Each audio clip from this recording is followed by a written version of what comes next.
shadows from my soul as these walls begin to fold.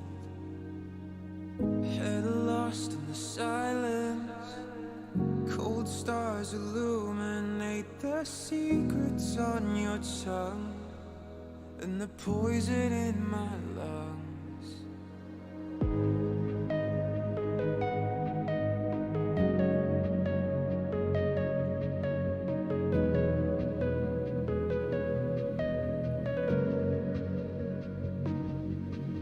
Where every passage ends, a new road begins. The further I descend,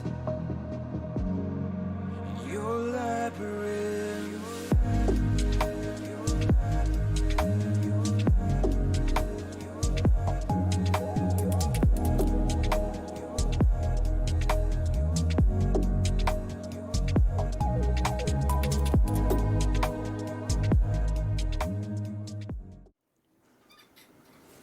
Hello, ladies and gentlemen, and welcome back to Titan Series, the final game of the evening. And not only is it our final game, it is once again another decider map. As you can see, I've been converted by Puffer Bob. Speaking of Puffer Bob, let's go to our analyst on the desk tonight. Joining me is Poobal, and well, one and only Puffer Bob. How are we doing tonight, gents? Well, they haven't converted me yet. I'm not wearing sunglasses, you'll see. I don't know how long this is going to continue. I've heard rumours that the casting desk has been infected by this. It's been a So disease. I might be the only one whose eyes you can actually see here. Well, you said yet, so there will be a time soon. Just wait until the next caster analyzation you're going to be one of us. But without further ado, it's going to be a very nice second match today, as it's also going to be a decider like the previous one. It's going to be Jihu facing off against Make Your Destiny. Now, the map necessarily doesn't change it, although it is Oregon. Yippee! But, of course, it's a decider match overall, so that will be, tensing of the players, kind of making everything on just a bigger stake. So, without further ado, any info you guys want to bring up for these teams? Well, if we're looking at Make Your Destiny... Sorry, Poobal, go on. I don't know, it seems like Bob has assumed a position up here, as he is sort of the patient zero of the glasses thing. But, it being Oregon, it shouldn't really surprise you that much. If it's such a sort of high-stakes match, you want to go back to your basics, just test who sort of is the better team. It's a similar case we saw them playing Clubhouse last map. Because, you don't really want to sort of bet it all, although there is an argument to be made there, win, not just playing not to lose, but we're going to be just going on very sort of standard map. It should really be testing the fundamentals of both teams. Most definitely. Well, looking into this match, then you've got Jihu and Make Your Destiny, two very good teams. Both teams who have played the probably the favourite to win this, Heroic. However, Jihu did go to overtime against Heroic, and we're going into a map like Oregon. I mean, I'd have to assume Jihu have got to go on to win this. I don't know about you two, but my prediction here has got to be I'm going to have to embrace Squishy here for once, guys, and I'm going to have to go Jihu are winning this.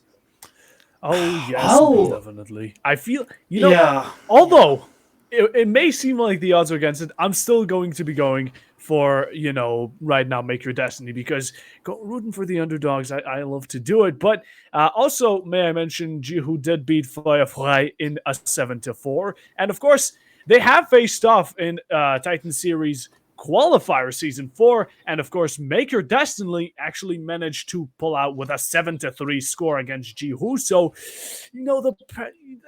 there's multiple sources saying one could win or the other, and with that, it's really up to the teams now. We have to remember. No. This is Titan Series. We're not messing about. This ain't no qualifier. Jihu took a road to overtime. Fantastic scoreline. They're winning this. None of this qualifier stuff. They're winning this. This is guaranteed. We've got to remember, guys, before we jump into this match, before we send it over to our casters, Fiasco, the man on Make Your Destiny, who has performed so well. Fiasco was just a player to watch. I don't know about you two, but I'm saying Fiasco. Well, nonetheless, guys, thank you for analysing on the desk with me tonight. We'll see you guys in just a minute. Casters, it's over to you guys. I've been infected. the puffer virus has gotten to me. And it seemed to have gotten to you as well, Goral. Happy to have you here, Goral. Puffer had to step aside, but I felt like keeping his spirit alive within, our casting job. Got to keep him in there. And so for this game, he might not be casting, but he's here in spirit with us as we move into Oregon. And finally, yeah, he will reappear within me, not in any weird way. As we're moving into Oregon, I finally get to cast a different map. I've casted Club twice, and so now I get to cast Oregon. Very standard maps. I think some of the most well-established maps that we've seen so far. And I get to cast all of them. But I have casted Make Your Destiny before. They have had a convincing performance against Feuerfrei. And so I kind of have my money on them simply because I haven't watched Jihu play yet. And according to Puffer, they've won in the qualifier. I mean, we've had some counter argument on the desk as well in that regard. So mixed opinions. I would give Make Your Destiny the edge, especially if Fiasco shows up. But how do you feel?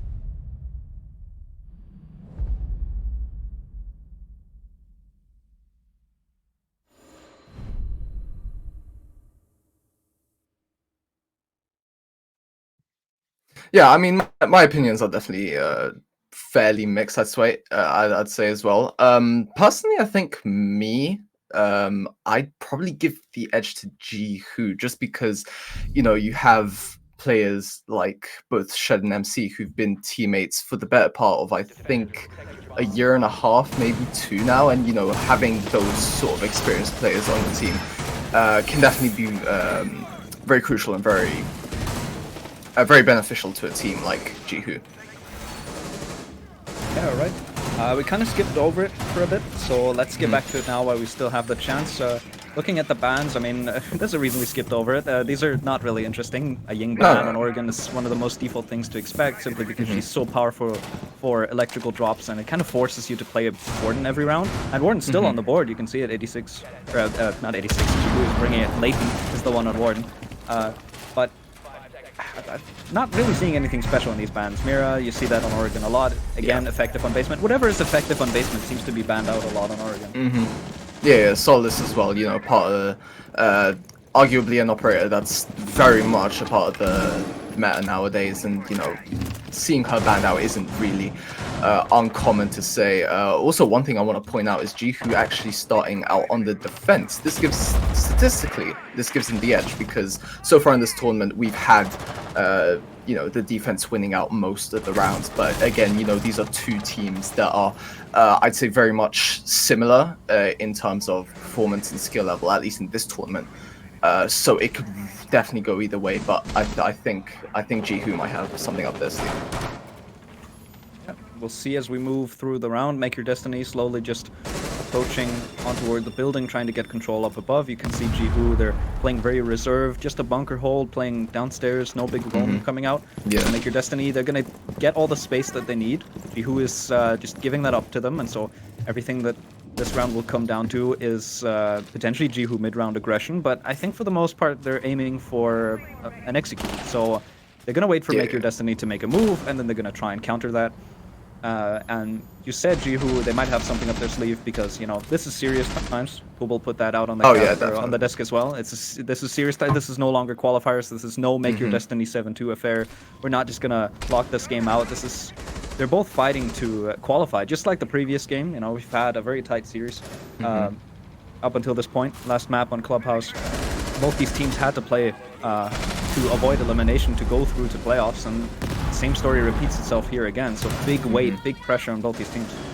Yeah, a very eventful play day we have here today, and I just want to circle back real quick to this very turtle reserved hold from Jihu.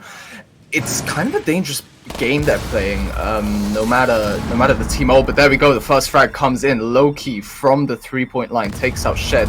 He's going to get blown to smithereens, but Leighton refrags, and it's a 4-4 situation. But Make Your Destiny, they're getting into the perimeter pretty quickly, if I do say so myself. But nothing's have slowed down, but the time is ticking. Jihu are going to have to answer back fast if they want a chance to win this.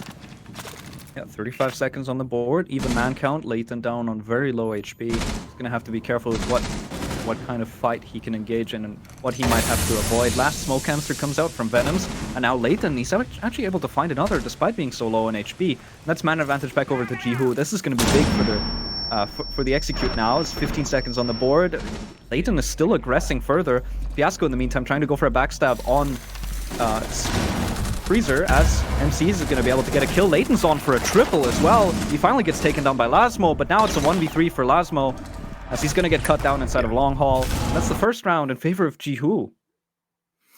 Yeah, in pretty convincing fashion as well. I think the one thing that sort of caused the attack to sort of break down there at the end is just that hesitation from Make Your Destiny. You see a lot of teams go for those, you know, last minute executes and those rushes, right? But there's not a lot of teams that actually commit to it fully. And bear in mind, it's still very early in the game. Hell, it's the very first round, so losing one round out isn't too bad at this stage, obviously. So, you know, commit to it. If it doesn't work, it doesn't work. But hey, at least you've got another 7 rounds to pick yourself back up. But hell, even more than that. So definitely a bit unfortunate to see the hesitation coming up from Make Your Destiny, but hopefully they can learn from their mistakes and apply it to another rush. We'll see Jihu now going to top floor. They've won the basement, they're going to top floor. This is kind of the usual rotation that you see. I mean, the first floor sides are becoming more and more comfortable with some of the meta changes that we've seen, but the bread and butter of Oregon is still basement and then top floor, or top floor and then basement, and usually you would want to leave meeting or kitchen dining for a tertiary pick. And it's really preference nowadays between if you want to go dining or if you want to go meeting. And it's just up to the team on how they want to play and how their entire playstyle is, on whether or not they have strats on one or the other. But here on top floor, just we can see again, Jihu, they have some side presence. This time around, there's a bit more roaming going on. On top floor, you can't turtle as much. Creeds is down below, waiting at the top of Laundry Stairs, just seeing if anybody wants to go into lobby. And opening pick goes to Loki, actually, on the reverse repel, as MC is going to find another onto Fiasco as well, over on that T2 window. And we have a 1-for-1 trade onto completely different players on different parts of the map, and so we're still even. Yeah, MC, I was waiting for him to just explode all of a sudden there on that big tower. A very trustworthy player. I'd trust him with my life if I was a member of Jihu. But now, ooh, very nice. I don't think that was intentional, but the Frost will take that either way. Definitely no complaints from them. Still A bit of a missed smells flashbang blood. there. Definitely missed. There we go. He grabs another one, and that's 4 versus 2 in favor of Jihu now. Bit of a rhyme there. And now Make Your Destiny with 2 players left on their team. What can they really do? They have an Iana and a Bana. Two operators with a lot of fragment potential, especially, you know, the Iana. Well, we'll just have to see how it's going to be a split push, but already Loki, he's going to get taken down. Sifu comes out, and that finishes the job. Creeds with a double kill to close it out. And yeah, Jihu, very convincing. First 2 rounds go to them. Right, a very one-dimensional take from Make Your Destiny, gets shot down by Jihu. You saw Creeds, he was playing down below there on top of Laundry Stairs, just waiting for an opportunity on the roam clear to present itself, but none came. And so he had free reigns. He was able to do whatever he wanted to do. And, you know, like you said, he gets away with that 2K, just a very comfortable round from Jihu. Some angles found through the opening of that breach. Instead of playing it reinforced, they had the rotate there, and MYD just stacked up way too crowded over on that balcony, not able to find anything in this round. And so Jihu, they pull ahead early, they're up 2-0, but now we're going to move to one of those 3rd bomb site picks, and usually when a team goes to that bomb site after winning 2, it is considered to be the weakest. But we'll see what Jihu have up their sleeve for this one, and we'll see especially how Make Your Destiny want to change their approach if they want to start winning these attacking rounds. Yeah, I mean, for, you know, a map as often picked as Oregon, I don't think you can really sort of let yourself have any weak bomb sites per se. I mean, sure, yeah, I guess you could say it's okay to have them. I mean, everyone has their weak bomb sites, but again, it's just that Oregon is played so commonly, at least from, you know, the games that I've casted. Well, I mean, haven't really casted much over the past month, but we can ignore that. Yeah, it's just, oh wow, very funneled attack here, very bunched up from Make Your Destiny here. They could run into the Bandit anytime soon. Just like a massive tank almost, just going in through that main sort of garage, and now they're gonna look for something, possibly another rush. I mean, with that many players up there, and yep, here we go. They funnel in and get one. Noms is gonna be the first one to fall. They can't find any other, and I think Jihu know, but they can't answer back. This is looking very troublesome. Jihu have to get back on their feet, but players just keep dropping like flies, and all of a sudden it's a 5v1. The Azami answers back, but all for naught. And there we go, Make Your Destiny answer back in a hell of a fashion. All right, that was a bit of a surprise. Didn't really expect MID to go for that. I saw everyone going through garage, like you said, like a tank formation, just going forward.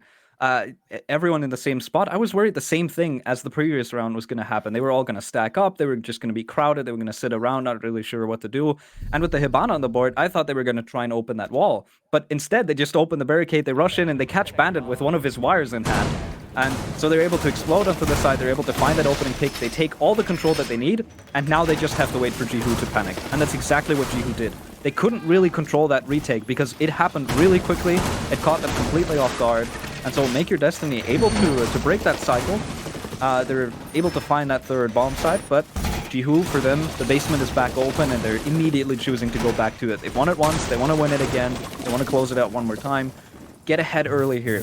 Oregon, I mean, we've seen a meta shift in general for Siege that has been a bit more even, but even with that, and especially even with how figured out Oregon is, anybody can win any round, but you still kind of expect Siege to be a little defender-sided, so a 4-2 half would be what Jihu expect out of this. They don't really want to concede any more than 2 rounds. And right now they're on track for it. If they just do what happened now again, they're gonna end up with a 4-2 half, you know, 2-1, 2-1. Just keep that going, and then you can coast that out to victory on your attack and maybe bring some interesting things on attack. I mean, after all, it's your qualification game. Why not bring out all stops? Why not bring out everything you have for this? Yeah, exactly. You mentioned earlier there that round 3 was pretty unexpected, and I'm inclined to agree, but that's the thing. You have to expect the unexpected in this sort of game. I mean, like you said, like you literally just mentioned, they are qualifying for playoffs. This is no group stage shenanigans, no casual I don't know, monkey plays. This is, you know, playoffs. Pretty big stuff in tier 4. So yeah, they're definitely, like you said, gonna have to put out all the stops. Yep. All right, a minute off the board. Again, Make Your Destiny choosing a similar approach as last time here on the basement. It went pretty well, I think, for the first, like, minute or two. Then Leighton was able to find a lot of picks and really able to clinch that round in favor of Jihu. He was able to find the important picks, able to shut down Make Your Destiny wherever they approached. And ultimately, the backstab from Freezer came a little too late. It was too little too late. And I want to see a little bit of a change up for at least the execute for Make Your Destiny. The entire previous setup to the basement attack was very good, and they're doing it again, and it's going smooth, exactly the same way as last time. As actually there is Hibana pellets being tricked out. There's a bit of a kite trick coming in, so maybe they're not going to be able to open up that hatch. Thatcher's now rotating over to Lasmo. Gonna see if they can maybe get that hatch open with those EMP charges, as not sure if you're aware, but if you use 2 EMPs, there's no way that you can trick with a kite. As long as you space them out correctly, you cannot trick with kite. If there's a Thatcher on the board, it just doesn't work. These two are, I've talked about it a lot on Clubhouse on the previous map. They are intertwined. If you have one, you gotta have the other. And you can see it here. And Make Your Destiny countering that kite trick perfectly. They open up that hatch, but timer's ticking low. Jihu, they've wasted a lot of time with this. So Execute is gonna come through, maybe a little bit of crunch time, you know? Nom's very smart there to back out of that situation. He had that feeling, that 6th sense that, you know, there was true danger by that blue door, and already frags coming out. Creeds with a double, MC looking to get another frag hit by Shaiko, trying to net himself something.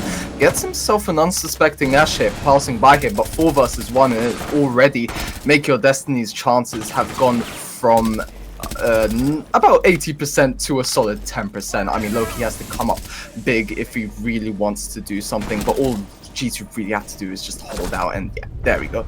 Leighton cleans that up, and it's 3-1. Right, very beautiful. Jihu continuing to pull ahead. They're very comfortable on these defensive rounds, just playing it out how they want to. And what I've noticed for Make Your Destiny is just a little bit of a struggle trying to clear out power positions. Just not able to get rid of people in important positions. They're not able to clear that guy behind pillar, and so instead MC is gonna be able to get a double kill. We didn't see what Creeds was doing, but he also got a double kill, which makes me assume that he was in some sort of power position. He was in some sort of spot that MYD were trying to clear him out of, and they're just not successful in doing that.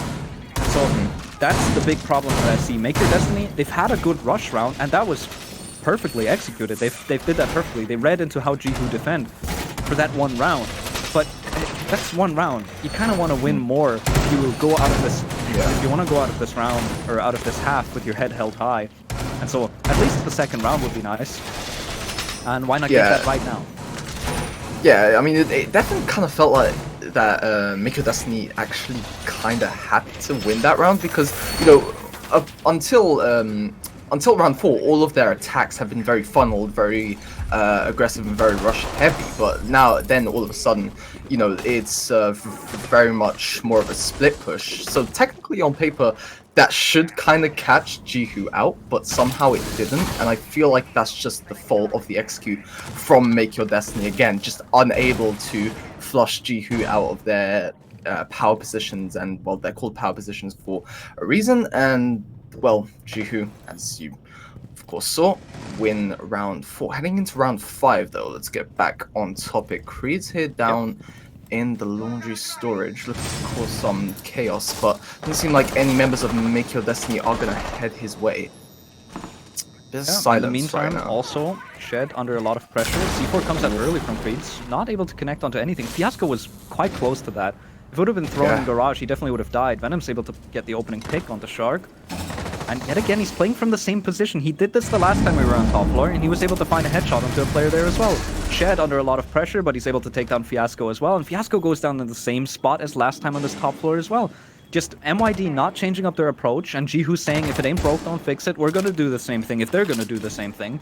And, I mean, last time Jihu won, and this time around, not if Lasmo has anything to say about it, as he's actually able to find a good pick on the Shed. And this might open up the round for Make Your Destiny, as they have actually gained Master Control quite a bit better than last time.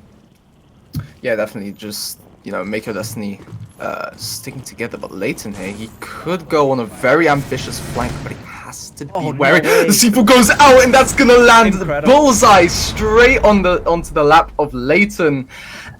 Sorry, Loki, and he's gonna go sky high. Absolutely, Thatcher is gonna get taken off the board, courtesy of Kreese, and Lasmu, the last man standing, looking to create some sort of opportunity, but that's getting very unlikely as the seconds go by. But Jihu ready to catch him out in that spider web of crossfires, and very, very comfortable. Yeah, again, okay, Jihu, they move up 4-1. They're now exactly where they want to be. Anything else is a bonus now. You go again to that third bomb site. Make Your Destiny won one round, and that was on this very bomb site, Meeting Hall Kitchen. You can see Jihu choosing it again. And it was because of a rush. So as long as you don't let that happen again, Jihu should be able to coast to an easy 5-1 half. They should be able to lock this out very, very quickly, and they should make this a very one-sided affair for the whole map, in fact. But what I quickly want to point out is just Creeds with the C4 from down below in the early round. It didn't connect onto Fiasco, and I was wondering why it came out so early and not really with purpose. They didn't seem to have direct info on that C4. It was kind of thrown up there. Yeah, that's what I was thinking, But then later in the round, Leighton goes for a big rotate, and he uses the hole made by the other C4 to go and C4 the Ana player inside of that trophy door. And that was really, really well played. There's no way that anybody on MYD would have seen that coming. Why would he waste the C4 just to make a hole for another C4? Yeah, exactly. I think it was definite. I think that initial C4 was definitely meant for Fiasco, but it's just that it must be some sort of like, you know, that hole must have been like called out, right? So was it Leighton? You know, just goes for the flank, takes the initiative, and just throws that so beautifully with grace, and well, he reaps the rewards quite nicely. Yeah, alright. We're moving back onto Meeting, as I've already pointed out. But this time, not a rush attempt. Instead, we're trying to go for master control again. Make your destiny. You can see Loki, he's out there on that balcony together with Fiasco and Lasmo. There's a lot of people out there. Shark is droning, just trying to get control of first floor, trying to get some information there. And these Keeper Bears are going to block their path, and so that's going to waste a little bit of time. They're going to try and get that wall open over on the side of games. I'm gonna squad down here though. Again, It definitely with three people seems. one of those walls is soft. They might be able to go into sight from the soft wall that Lasmo is has his back to at the moment, and I think it's only Venom's on side and Sheds who's watching cams. Oh no, they're gonna go in. Oh, no. They're gonna try and catch. Oh, Sheds. no! No, he's able to find two before he gets traded out. Shark is able to finally finish him, but they didn't check that corner for some reason. And now we're in a 3v2 man advantage for Jihu. Layton gets tagged up a little bit, but a lot of kills back and forth. And so it's only down to Fiasco and Shark. And Fiasco gets cut down by Venoms. And so it's only down to Shark. He was the one that opened up this rush into security, and he's the last one alive, still inside of security. And he has a minute and 30. He has a lot of time to play with. He still has 2 nades. He still has drones. But what is he gonna do realistically? There's so many players to deal with. No clue. I mean, Jihu are playing this excellently right now. So spread out and just sticking to their positions for the crossfire, really forcing down Shark down a very specific route. And finds out the nade, doesn't quite get anything. He's just alone in this room with the Fenrir. The Fenrir goes down, but MC there to pick up the kill. The veteran himself. And yeah, just absolute domination right now on the defense. I mean, statistically, this is a defender-sided map for a reason, at least in this tournament. But now the sides are going to switch, and we'll see if Jihu can keep up this very impressive performance. Creeds and MC, as you can see, they're very influential in this game, to say the least. Let's talk a bit about them. Yeah, I mean, that crossfire from MC to get that last kill, for instance, just goes to show the accurate positioning that Jihu have, because not only are they incredible with their gunplay, as we can see from Creeds especially. I mean, some of the shots that he's gotten, we've seen some really good shots from both these teams, to be fair. But Creeds is the one that I would really point to, because he sees a pixel of somebody's head and it's gone within the next like millisecond. That man is so fast. And so I think that's been a big contributing factor to Jihu that's just been aiding them. Like, the strats are working well, they're playing their positions well, they're talking and communicating properly. But on top of that, Creeds is just randomly getting picks out of nowhere that you absolutely wouldn't expect. And so all of that mounts toward what adds up to be Jihu's really dominant performance here on the defensive half. Now they switch onto the attack, and we'll see how that goes as MYD, they decide to start on the top floor instead of the basement.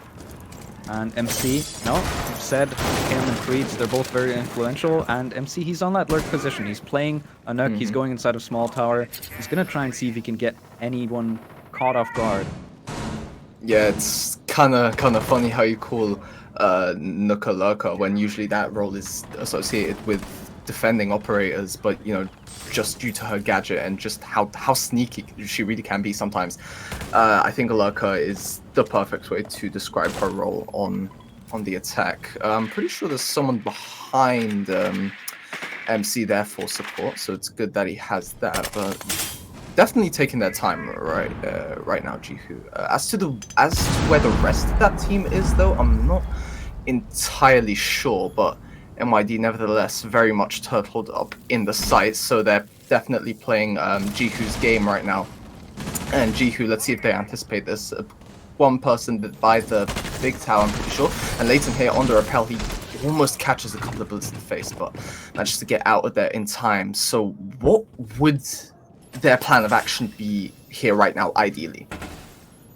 At the moment, I think MC, they're getting control down below. He's getting himself into kitchen. So best plan of attack right now is to try and nade Fiasco. If you can get a nade onto the player instead of Kids, you can get an execute going onto Big Window very, very quickly as long as you rotate. And Jihu are playing it very well here. Funnily enough, Jihu is playing the G2 meta that won G2 their 6th Invitational just a few months ago. You just play spread out at the start of the round. As an attacker, you want to approach from every single side so that the defenders can't really tell what you want to execute for. Here we go. Here comes the nade. Oh, beautiful. Bank Down the hatch. That's a 3-pointer from the line. able to get that opening pick. And so MC, opening pick yet again. He's also on 7, just like Creed's now. And with 50 seconds, they can shape up a good-looking execute here as long as they do it correctly.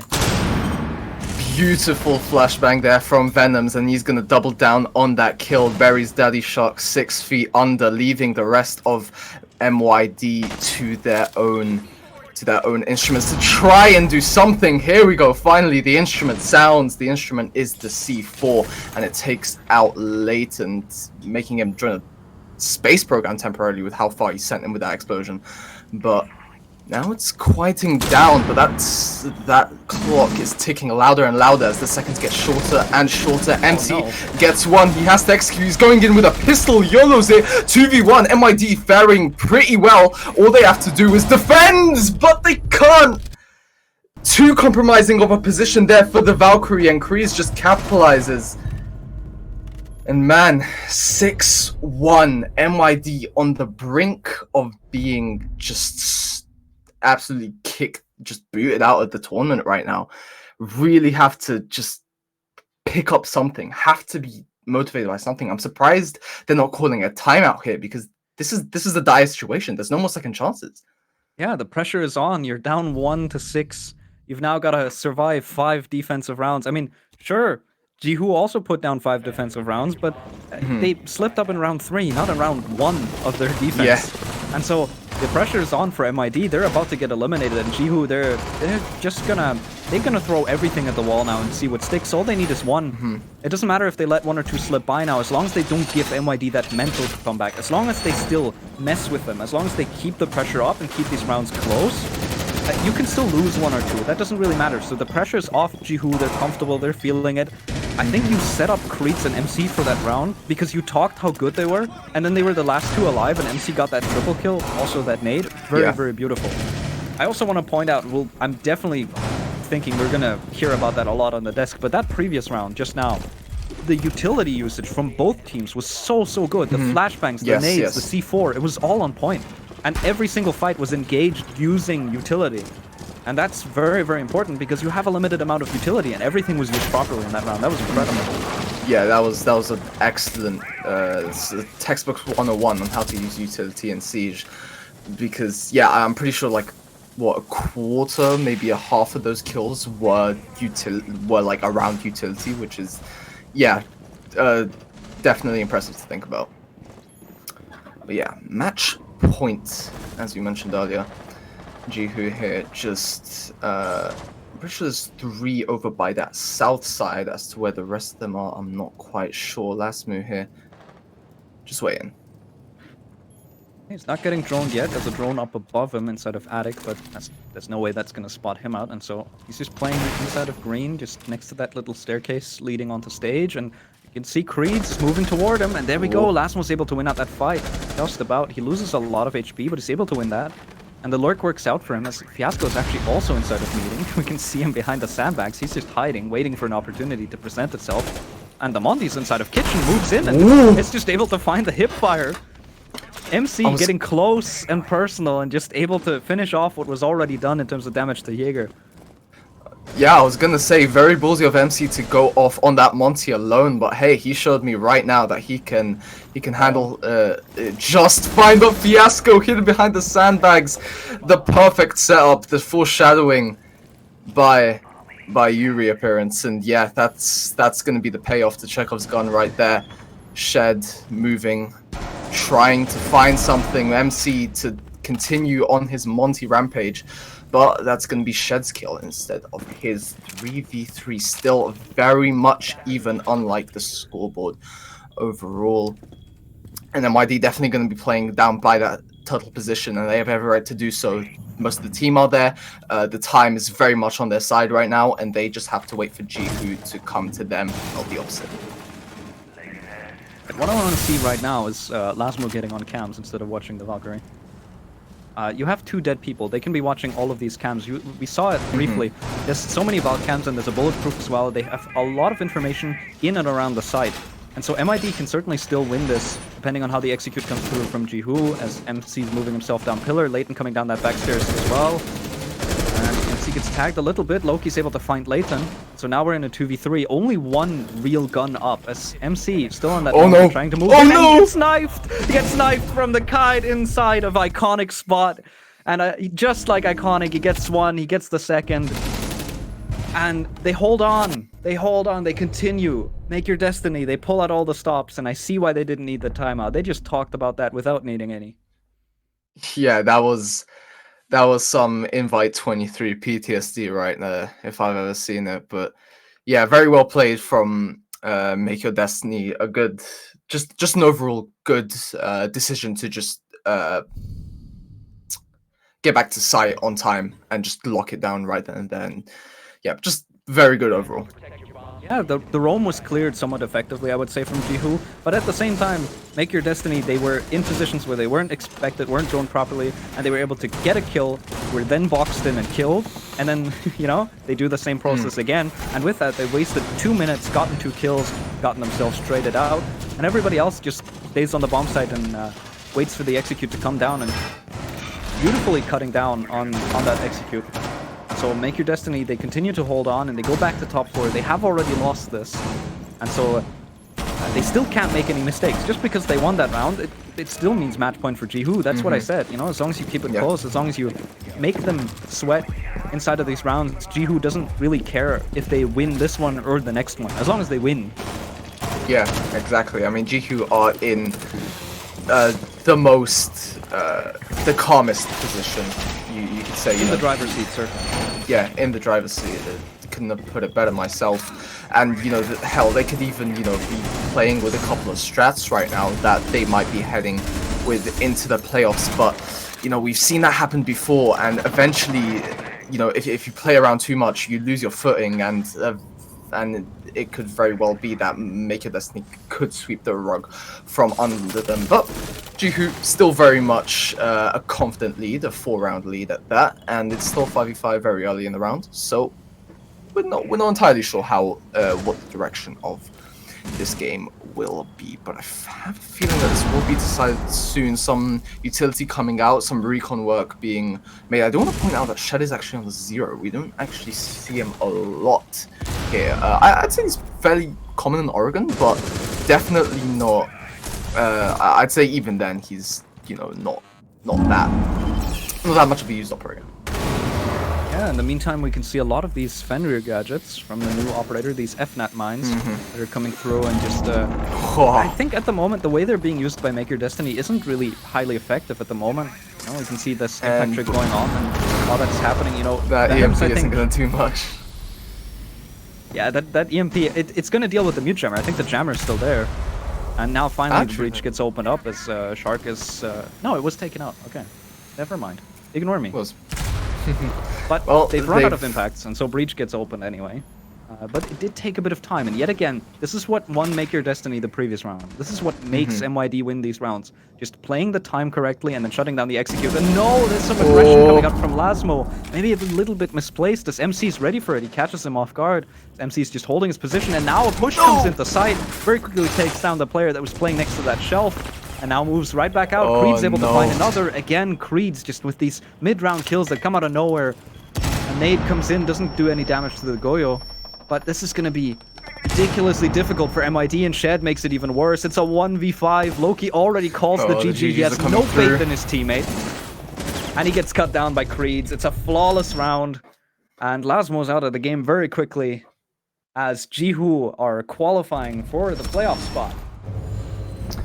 Yeah, Jihu managed to take it all in the end and secure themselves a spot in the playoffs. Who they'll be playing, that's yet to be decided, but the fact of the matter is they are through. Definitely a little concerning to see Loki already calling the GGs. I mean, personally, I don't know what the the chemistry with the team is, but that's usually not really a good look when you kind of call that when you call those GGs before the round is even done. But just to sort of reflect back on that round, it was definitely, I think, a case of just losing out those 1v1s. I think it's safe to say that MYD definitely had the advantage in that situation, but it was just a bit that aggression from I can't remember the defender's name, but pushing MC. MC wins that fight, and that's really where it goes downhill, because I think it's just MYD trying to trade that back, and it's that desperation to trade that back. It makes them think irrationally, and they just get taken down, and the attack falls apart. Yeah, all right. I hate to say this, but I think Pooble may have been right. I really don't like saying that, but Jihu, they were not playing around. They were not toying around whatsoever. They gave Make Your Destiny nothing. There was one rush, and Make Your Destiny played that well, but Jihu were in control of that game all throughout, through every single round, through every single moment of it, except for maybe like 5 seconds of that rush execute. Jihu was definitively in the driver's seat, definitively in control of the entire match. And so with that, I think I'm going to pass it back to the host, and that's going to be all from us. So see you guys later. See ya.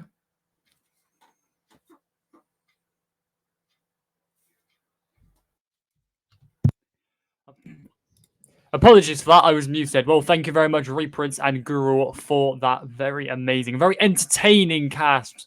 In case you missed it then, Jihu won 7-2, sending Make Your Destiny home and unable to qualify for Titan Series get out of group stages, for Titan Series Season 4. I am your host, Velocity. Joining me on the desk is Pooble and Puffer Bob. Pooble, before we go into anything analytical, did you hear what Reprint said? Feels good being right. Right. Feels good being right. What can I say? You know? people down on Jihu. Don't know why. What, they lost in some qualifier? Does that say Don't qualifier? call me Look at the out. bottom of I'm your screen. just. Does that say qualifier? Does that say qualifier? I'm just going for the underdogs. Oh. That's what I'm about. Just leave me alone, No. man. Don't Titan bully me. Series, mate. Don't bully me. No, but yeah, that was an absolutely, I don't want to say it, but it was kind of a brutal match. It seemed like Oregon is their main map. At least it seemed like from our side of the view, the aggression was absolutely outstanding, to say the least. And I feel like Make Your Destiny didn't even have a chance to kind of, warm up even, or even get a chance to say what they have to say. As of course, in the end, it was a 7-1 score. But yeah, right now, I do believe we should be going to the interview. Correct. Oh, we're going to do it the other way around, are we? We're going to do the interview, then the clips. I see what it is. Okay. Well, thank you, gents. We'll be seeing you in just a minute then. Well, we do have Shed waiting in our waiting room then for the interview. And, well, we have some questions to ask him. Well, Shed, hello. Hello.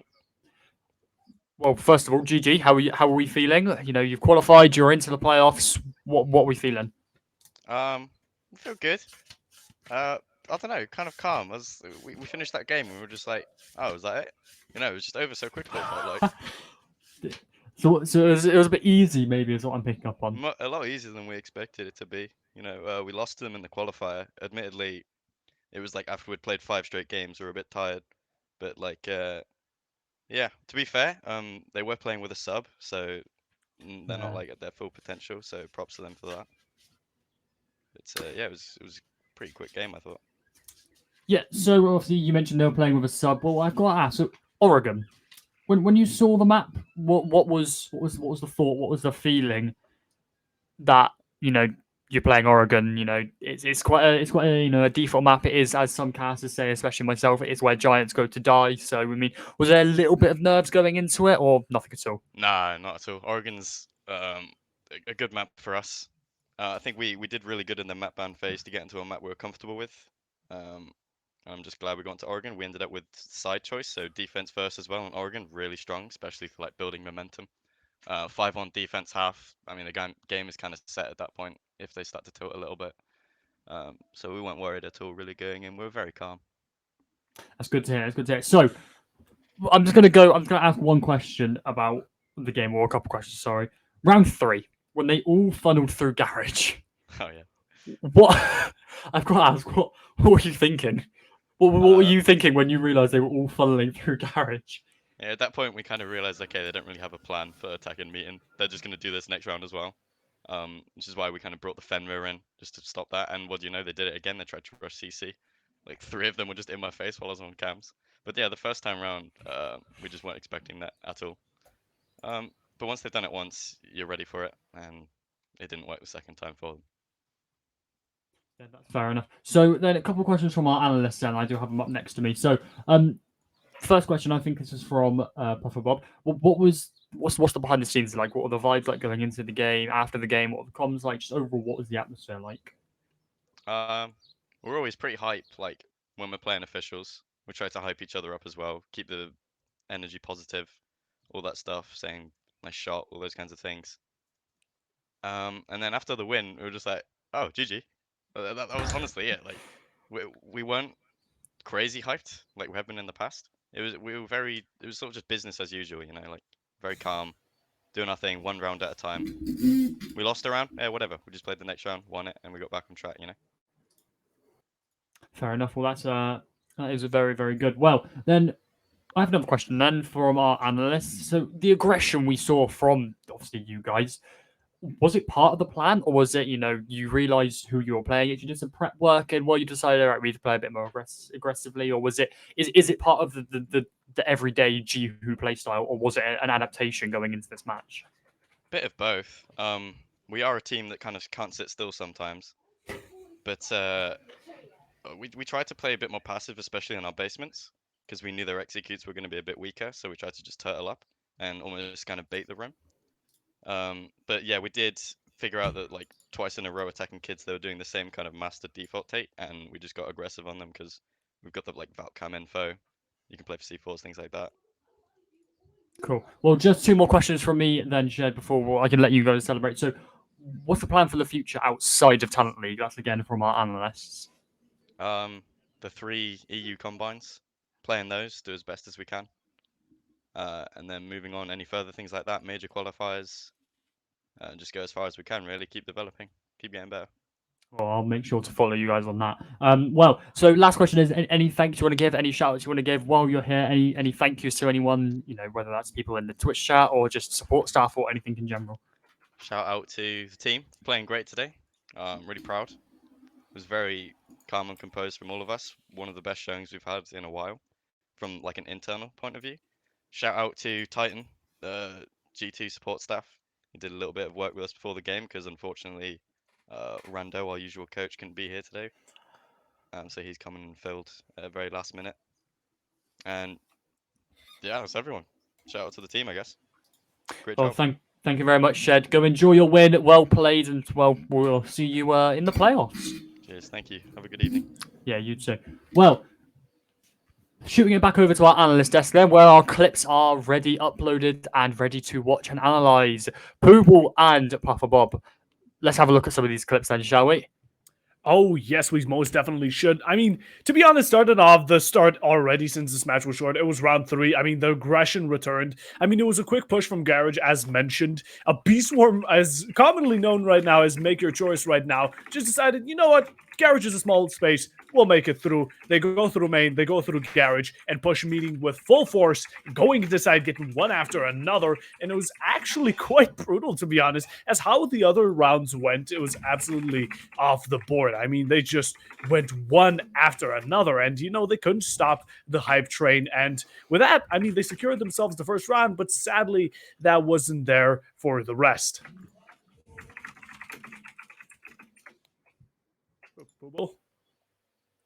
Have we got a Pooble? Well, I'll fill in for Pooble. Yeah. I'm just waiting. You're the host. I'm waiting to be thrown the. Oh, I'm sorry. Come on. I was waiting for you. I was waiting for you, Pooble. Anyway, but yeah, I have to agree with you, Bob. The aggression was just such a key part of this Jihu defense and all the Jihu attack as well. The Jihu play style. When does Jihu play? They play now. But the aggression was just such a vital and key part. And as Shed said, it was down to a bit of good prep, and it was also part of the Jihu playstyle. Anyway, then on to our next clip, then Puffer Bob and Pooble. So I believe we should be looking at round 4 here. Yes. And round 4, it was a very efficient 2K from Creeds. Unfortunately, gets traded out, but then instantly they just swarm on the rest. It was just this high sort of aggression play from Jihu that's really just the overall story of this match. They really just flattened the opposition here. There wasn't much of a fight being put up by Make Your Destiny, and it's a little bit disappointing because this is an elimination match. You'd want it to go the full distance, and Make Your Destiny just sort of go out with a whimper. Yeah, I agree. it wasn't the Make Your Destiny we've seen previously. You know, we've seen them play against Heroic and put up a very, very good fight against Heroic. But we saw them today and they just looked lackluster. They just kind of looked, as you said, whimpered a little bit. That really is. It's just it's just a little bit sad, really. You want these. You obviously want every match to be entertaining, but especially your elimination matches where everything's on the line, the final match of the groups. You'd want a bit more of a competitive performance. Oh, 100%. Well, next clip we go off to then. Puffer Bob, take it away. Oh, it is going to be round number 5, where, utility usage was a part of this match just as a whole. Even when it comes to round 7, Pubble will explain it very clearly. But in round 5, we've had a lovely C4 from below, as Jihu was still, they were still keeping up with aggression. The man advantage was there, but they couldn't stop there. The C4 comes from below, taking out one of the players from Make Your Destiny, making it even worse for their side, as it was not only unexpected, but also unreactable. And, from that point, Make Your Destiny kind of started to, I guess, not necessarily fall off, but they were definitely under, it felt like some sort of stress, as of course, that was, and also the round entirely just was based off of really quick man advantage for Jihu. Yeah, utility usage in this round was such a vital thing, and they used it very, very well. They must have used it well, because I was watching this round, and I kind of switched my coach head on and started to analyze it a little bit and try and take bits away from it so I can go back to my team and go, hang on, this is what we're doing wrong, guys. We need to be doing this. It was just such a good round for utility usage. And Reaperince and Goral did touch on this very, very briefly. If there was a round to define how to use utility in Rainbow Six Siege, it was that round alone. Oh, yes, it most definitely was. Well, this is going to be the saying of the evening, is it? Next clip we go to then. People, take it away. Me? Actually, round 6 is. I'm going to be taking Puffer this Bob, one. sorry. I'm just going to be yoinking it for a second. It's going to be round 7 for Pooble, so he'll do that one. But we did hear another a rush. I do believe it was from Make Your Destiny. 3 people just fully pushing in security. But of course, Shed isn't going to be taking that so lightly. He got 2 kills of his own. He did get refragged by the sledge, but it's still a very good trade for the side of Jihu. Yet again, gaining that man advantage, which was pretty much just the whole plot of this match is, pretty much round 6, it was just another rush pretty much happening, but this time it didn't end out as well as it did for round number 3. And now, I was about to go. The rushes didn't particularly work, but we'll let Pooble break that down. But you beat me to it, Pooble, so go on. Okay, round 7. It's a rush, but maybe not the kind of conventional rush you'd expect. Usually, when you hear rush, you think, okay, it's going to be a bunch of people funneling through a doorway, getting some kills. It's all going to be about sort of mechanical ability. This, however, this was beautiful. It was a very nice sort of use of the utility by both sides, admittedly, but especially by the attack. It was lovely to see the kind of different sort of take on it. You sort of assisting your entries with the more kind of consistent utility usage. And it's kind of a rarity, especially in lower leagues, to see such sort of good example of teamwork. And it was very refreshing, and it was a nice way for them to hit that match point. It was. I have to agree. It was a very, very, very, very nice way to hit match point. And well, then they did go on to win it. So, nonetheless, we have one more clip, I believe. So, take it away. Yeah, the floor is yours. It is going to be round number 8. And of course, this one was the one we can definitely give to Make Your Destiny. This is probably the best round they played so far because, okay, the rush was also decent, but this one they actually managed to put up a very decent fight. But not only that, I mean, the poor Monty from Team Jihu kind of got bullied. I mean, he just got stabbed in the back from the Cade while trying to invade site. So that was a very, intimate moment for that Monty. But in the end, of course, it was a good round, well played by them. And it was only their second round, sadly, won.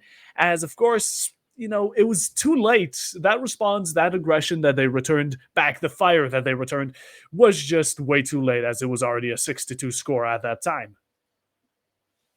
Yeah, it probably was Make Your Destiny's best round. I don't know about yourself, Bob, but I kind of looked at it and I was like, that's a really good round. And then, we progressed into the game. and they didn't really have too many rounds. Like, yeah, rounds close to it, rounds slightly similar, but I mean, this round has to top it for Make Your Destiny. Yeah, most definitely. I mean, kind of the round progression was absolutely insane. I mean, Make Your Destiny was switching from aggressive to passive in like round 4, which didn't even work out well, as I mean, Jihu was just shutting them down 1 second after another. And then, of course, closing out towards like round number 6, I do believe was not much changes from them either. They did manage to adapt, they did manage to kind of counteract that so-called aggression. And that just kept on going. I mean, okay, they got the round rush, but up until that point, Jihu has just been dominating one after another. And up until we got to round number 8, there wasn't much of a change. And just like I said, it's not much you can do at that point since it's already too late. Yeah, there is nothing you can do about that. Well, I believe that concludes our clips for tonight, ladies and gentlemen. Well, Puffer Yes. Bob and Pooble, thank you for joining me on Death the entire night. Bob, thank you for joining me for this one match. You know, amazing cast at the start, I had to say, and thank you for infecting the rest of the desk, other than Pooble, with your sunglass disease, shall we call it? You know, Pooble may have been right with who's going to be winning this match. Maybe the disease isn't going to be reaching him yet today, but it's gonna happen one day. I was right. Yous were wrong. Yous were wrong. I'm sorry, Almighty One. Yep, that's right. That's right. Come on. Oh, we do have fun on the desk. Well, thank you very much, you two, for joining me tonight, and you know, hopefully we'll see you guys on the desk very, very soon. Well, ladies and gentlemen, that concludes us for the Titan Series qualifiers, group stages. Sorry, I keep saying qualifiers. Titan Series group stages for this evening. But never fear, we have one more match before playoffs, and that is tomorrow at 20:30 CEST, Myth versus B, and that is not one you want to miss. So that's it for today. We'll see you tomorrow at 20:30 CEST. Sorry.